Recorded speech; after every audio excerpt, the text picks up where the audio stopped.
Tonight's story begins with a quiet house, a rain-tipped evening, and a visit that lingered long past the plan. I thought I knew why my son's friend stayed, until a simple, careful sentence changed how I saw my home, my grief, and the small ways we care for each other. Before we begin, tell me where you're watching from. Your city, your town, even your street if you like.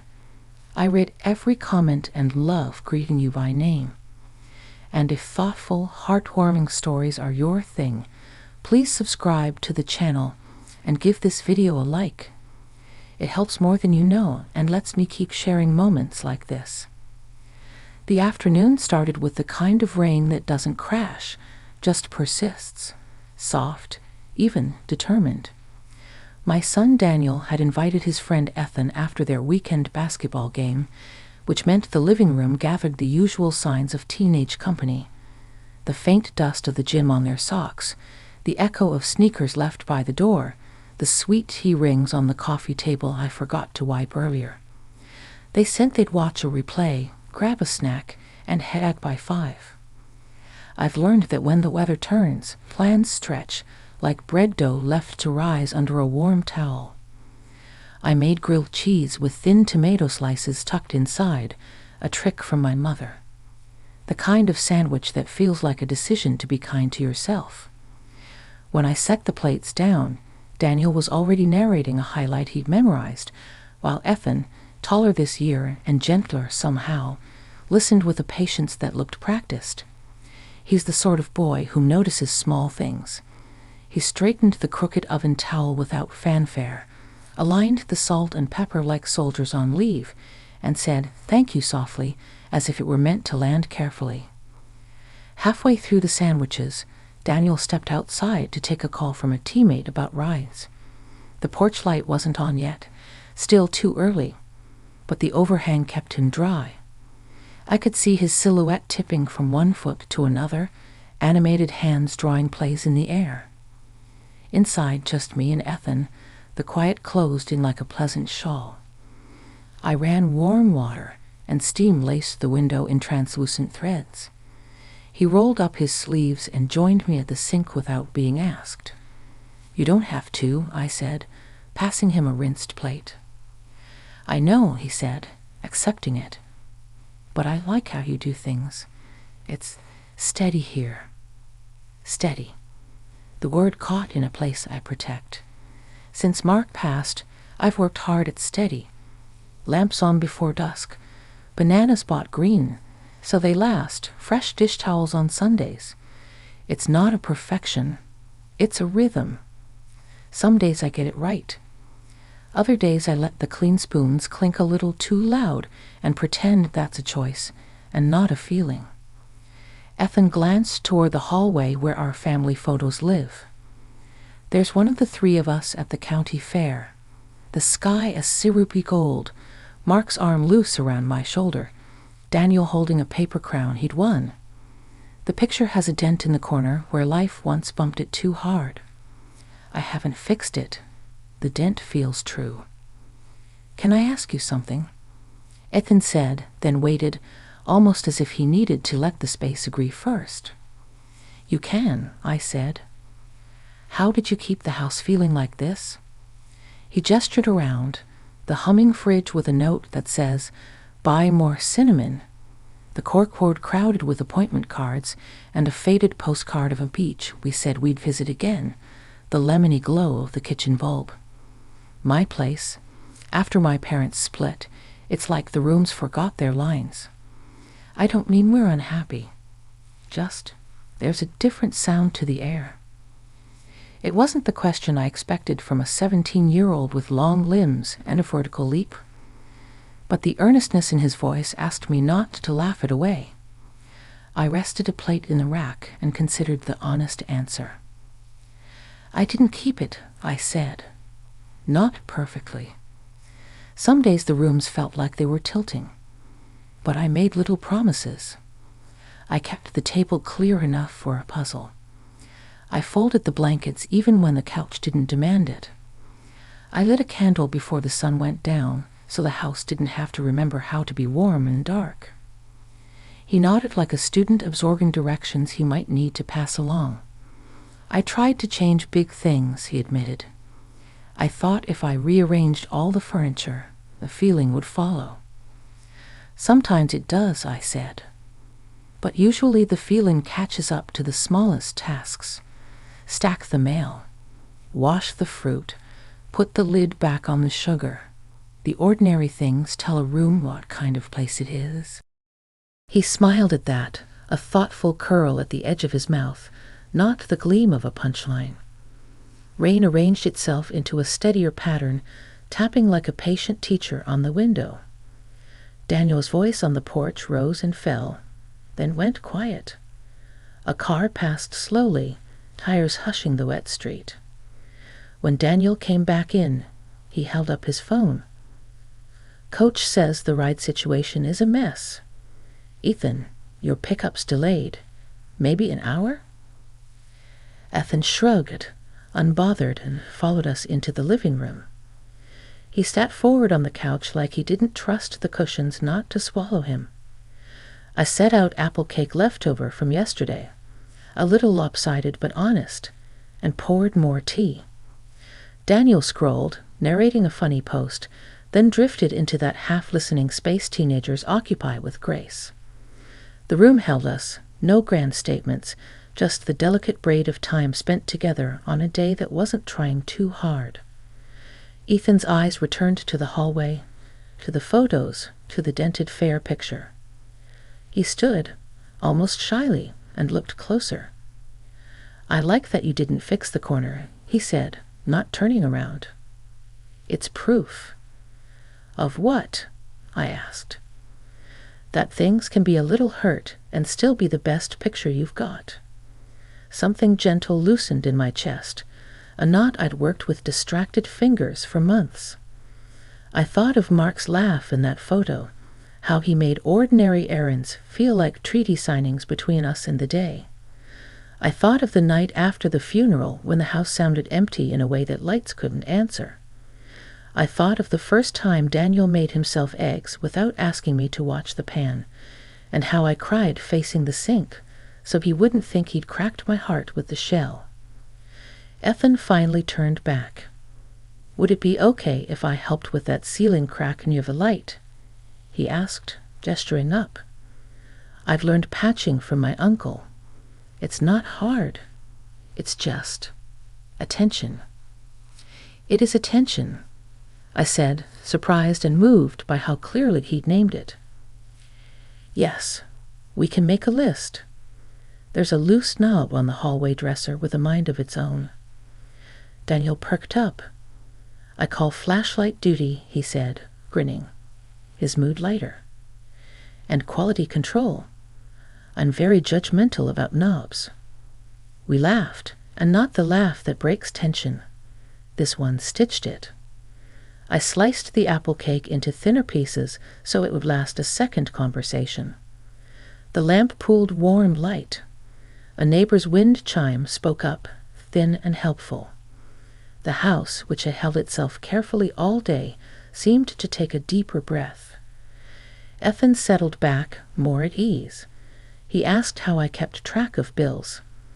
I showed him the folder system that's older than the intranet and somehow still works. He asked about the plant by the window with leaves shaped like hands. I told him it was a cutting from a friend after Mark passed, that it always reaches toward the light, even if I forget to turn the pot. He asked about the essay collection on the shelf with a paperclip at my favorite line. I offered it to him. He read the sentence aloud, about building a life from rituals small enough to hold, and the sound of it, youthful and sincere, set something right inside me. That's when he said the words that surprised me. They didn't arrive like fireworks, more like a lantern lifted carefully. I feel safer here than I have in a long time, he said. Not because there's no hard stuff, because it feels like the hard stuff knows its place. I didn't answer for a moment. It felt important not to crowd the sentence. Daniel looked up, softer around the eyes than he'd admit. The rain decided to pause, as if it wanted to hear what would happen next. "Thank you," I said finally. "That's all I ever wanted this house to remember." He nodded, an agreement sealed without ceremony. Outside, a car door thudded down the block, and somewhere a porch light blinked awake before the evening could think to get lonely. We finished the cake crumbs, and the clock pretended not to move, and the visit that should have been an hour unfolded into something careful and new. Not a grand turning point, not a rescue, just 3 people deciding that attention and kindness could be tools, that a ceiling crack could be an invitation, that a dented photo could keep telling the truth. When the message finally came that Ethan's ride was on the way, none of us rushed. We put the plates in the sink, but didn't wash them yet. We wrote "patch paint" and "tighten knob" on a scrap of paper, and placed it under the magnet shaped like a yellow school bus, the one Daniel used to move day by day across the calendar. Tomorrow, we'd start with something small. Tonight, we let the room hold the promise, steady as the breath of a house that remembers how to be warm. The story that evening didn't end when Ethan's ride finally pulled up. In fact, that was only where things began to shift. I didn't realize it at the time, but what he said in those last quiet minutes before leaving would linger long after the taillights faded down our street. Before I continue, let me pause and ask again, where are you watching from? Share your city in the comments. I love greeting you personally in the next videos. And if you haven't yet, please subscribe and press that like button. It keeps these stories alive and helps me bring you more moments just like this. The next morning, the house felt different. Not dramatically, but in a way I couldn't ignore. It was as if the air carried a trace of the conversation from the night before, and each corner remembered it. I poured myself coffee, sat at the kitchen table, and looked at the small slip of paper we had written. Patch paint, tighten knob. And I felt something stir. Those words weren't chores. They were invitations, promises even. I tucked the note under a magnet shaped like a sunflower, one Daniel had made years ago at a summer camp. The edges were chipped, but the yellow still shone. Daniel shuffled in a little later, hair still messy from sleep, yawning as if it were a full-time job. He poured cereal into a bowl and sat down across from me. "Ethan texted me," he said between bites. "He asked if he could come by this weekend to start on that ceiling patch."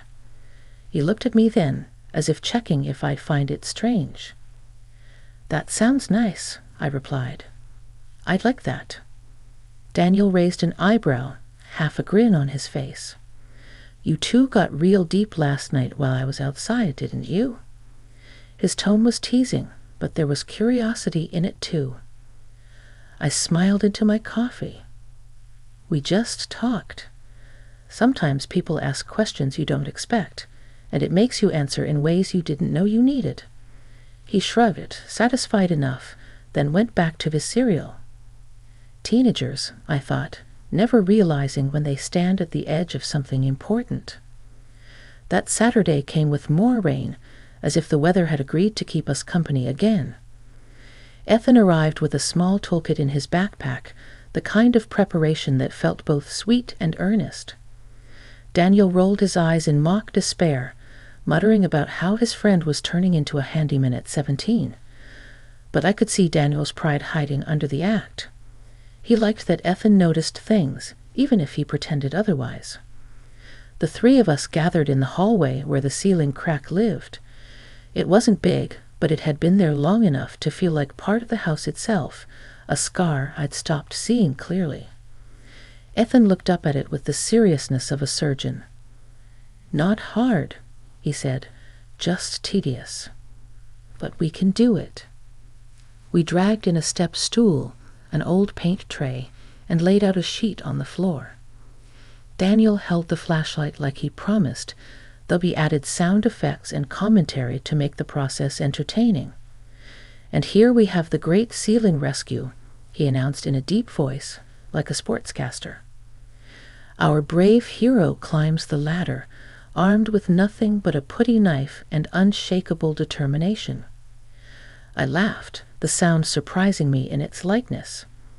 It had been a long time since laughter came that easily during something so ordinary. Ethan glanced down, his own grin quick but warm. "Ignore him," he said. "He just doesn't want to admit this is kind of fun." We worked for nearly an hour, smoothing, patching, letting the mixture settle. It wasn't perfect, but when we stepped back, the crack had disappeared into a smoother hole. The house seemed to exhale, grateful for the attention. "You'll have to let it dry, then paint," Ethan explained. "I can come back tomorrow if you want to finish it." Something in his tone told me this wasn't just about the ceiling. It was about showing up again, about keeping a promise. And so I said yes.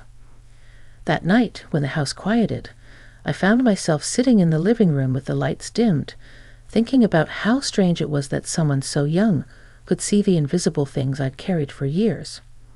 It wasn't his responsibility, but still he noticed. And in noticing, he offered a kind of care that reminded me I didn't have to carry everything alone. The next day, Ethan returned, and this time he brought a small can of paint he'd asked his uncle for. Daniel rolled his eyes again, but he joined in, holding brushes and laughing when Ethan accidentally smeared a streak across his own cheek. "War paint," Daniel declared, and before long the two of them were painting each other more than the ceiling. The room filled with laughter, the kind that climbs walls and sticks to corners. I stood there watching them, brush in hand, feeling like the house had come alive again. The patch dried, the paint blended, and suddenly the ceiling was whole in a way it hadn't been for years. Ethan looked at it with satisfaction, then at me. "See? Small things," he said. "They matter." It was then I realized how right he was. Small things were the foundation of every steady home, every healing heart. And in that moment, I felt something shift, not a dramatic revelation, but a gentle settling, like a puzzle piece finding its fit. What he had given us wasn't just a fixed ceiling. It was a reminder that repair, in all its forms, begins with care and attention. I didn't know then how much more he had to say, or how the words he carried would reach deeper into my life than I expected. But I knew one thing clearly. Sometimes the people who surprise us most are the ones we least expect to carry such wisdom. And Ethan had only just begun. The patched ceiling stood as a quiet victory, blending so neatly into the room that it almost dared me to forget it had ever been broken. But I couldn't forget. Every time I walked down that hallway, I felt the memory of how Ethan had looked up at it, how seriously he'd taken the work, and how gently he had spoken about small things mattering. His words echoed in places I hadn't realized were still hollow. Before I begin, let me ask, where are you watching from today? Drop your city in the comments so I can greet you in the next video. And if you haven't already, please subscribe to the channel and like this video. It helps more than you know, and it lets me keep bringing you these stories that we share together. The days rolled on in their usual way, but I noticed subtle changes. The house felt lighter somehow, as if that one repaired crack had opened a door for more healing. Daniel teased less, laughed more. He started spending more time at the table instead of tucked away in his room. I caught him humming in the kitchen one afternoon, something I hadn't heard him do in months. Ethan began stopping by more often, not always with a project in mind, sometimes just with his school books. He'd sit at the table with Daniel, working on assignments, their heads bent low, voices rising now, and then in bursts of debate about answers. I'd move around them, folding laundry, brewing tea, rearranging the mail, but really I was listening. Listening to the rhythm of their friendship, the way it brought new energy into the house. One afternoon, Ethan lingered after Daniel left for practice. He stayed back, carefully placing his papers into his bag, while the house adjusted to the sudden quiet. I almost asked him if he needed a ride, but he looked up first, and his expression told me he had something on his mind. "Can I tell you something?" he asked. His tone was careful, almost fragile. I nodded, giving him space. "You probably don't know this," he said, "but when my parents started fighting a lot, I used to come here with Daniel just to feel normal. I didn't always say anything, but I noticed how your house sounded. The clink of dishes, the smell of something baking, the way the lamps came on before it got too dark. It reminded me there was a way for life to still feel safe." The honesty in his voice pressed against me like a tide. I set the dish towel down slowly and sat across from him. "I'm glad you felt that here," I said softly. "That means more to me than you realize." He looked relieved, but there was something else too, a weight he'd been carrying, waiting for the right moment to put it down. "It's why I like helping," he added. "I don't just want to take that from this house. I want to give back to it." It's hard to describe the swell of emotion that rose in me then. For so long I'd thought of the house as something I had to hold together alone, a place where I poured effort to keep it from crumbling. And here was this boy, not even mine, offering to share in that effort. Offering not just labor but gratitude, the kind that transforms walls into shelter. Later that evening, Daniel returned, and the three of us sat on the porch as the sun went down. The air smelled of damp earth from yesterday's rain, and the cicadas had begun their steady chorus. Daniel teased Ethan about his paint-streaked shirt, and Ethan rolled his eyes, but the warmth in his smile didn't fade.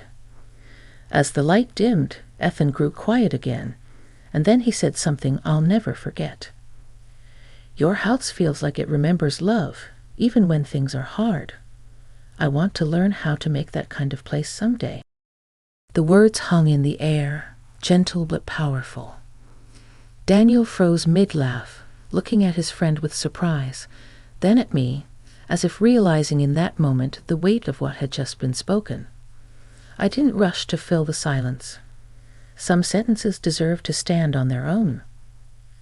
Finally, I said, "It's not magic. It's practice. And you'll carry it with you now. That's the promise this house made to you, and you'll keep it when you need it."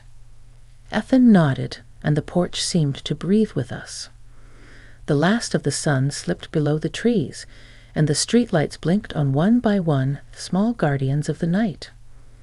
I didn't know what else Ethan would share in the days ahead, or how his presence would continue to shape us. But I knew in that moment that what he had said wasn't just gratitude. It was a seed that, once planted, would keep growing in him, in Daniel, and even in me. And somehow I sensed that the next surprise he carried would touch my life even more deeply than the last. The summer weeks blurred into each other, as summers often do, yet the memory of Ethan's words never faded. Each visit added another stitch to the quiet fabric of our days, small repairs, shared laughter, and conversations that seemed to linger in the air long after he left. It wasn't just about fixing a ceiling crack or tightening a knob anymore. It had become something larger, something I couldn't quite name but felt deeply. Before I continue, let me ask, where are you joining from today? Drop your city in the comments so I can greet you in the next videos. And if you've been following this story, please take a moment to subscribe and like this video. It helps more than you know, and it allows me to keep bringing you these kinds of heartfelt moments. One evening, long after the sun had slipped away, and the air was thick with the hum of crickets, Ethan came by again.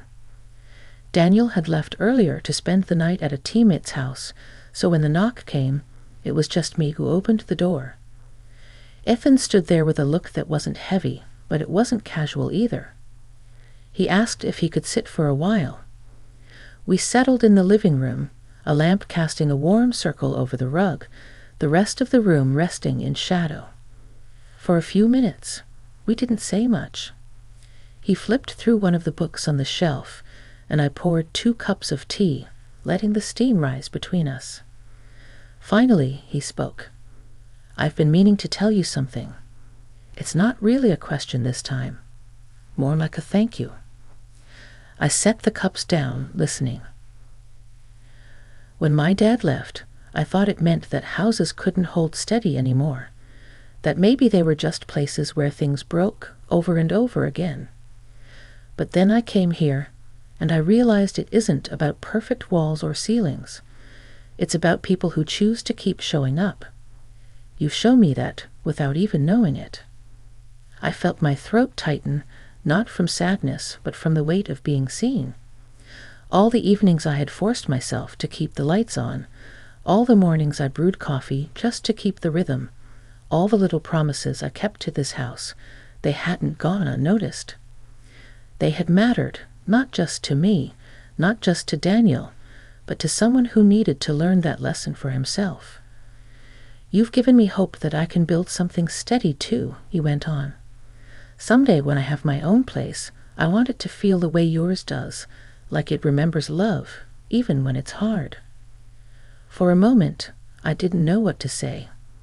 I only looked at him, seeing not just Daniel's friend, but a young man standing on the edge of his own life, gathering tools that had nothing to do with hammers or paint, tools of resilience, kindness, attention. "You will," I finally said, "because you already notice what matters. And that's the first step." The room grew quiet again, the kind of quiet that isn't empty but full. The rain had returned, soft against the windows, as if it had chosen to accompany our words once more. When he left that night, I stood by the door and watched the taillights disappear down the street. The house felt different again, not because something had been fixed, but because something had been shared, something honest and lasting. Later, when Daniel came home the next day, he noticed the cups still on the table. "Ethan was here?" he asked casually. "Yes," I said. "We talked." Daniel paused, searching my face, then simply nodded. He didn't need the details. He knew, somehow, that his friend had said something worth holding on to. And as I walked down the hallway, past the once-broken ceiling now smooth and whole, I understood the deeper truth. The real surprise wasn't just what Ethan had said. It was what his presence had taught me, that even in the quiet after loss, even when you think you're only keeping promises to yourself, someone else might be learning from the light you keep alive. Sometimes the greatest repairs aren't the ones we see in plaster and paint.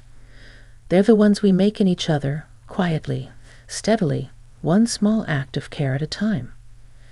And that was the surprise that stayed with me long after the visits ended, that love, in its simplest, most ordinary form, can outlast the hardest storms and keep a home breathing, steady and warm.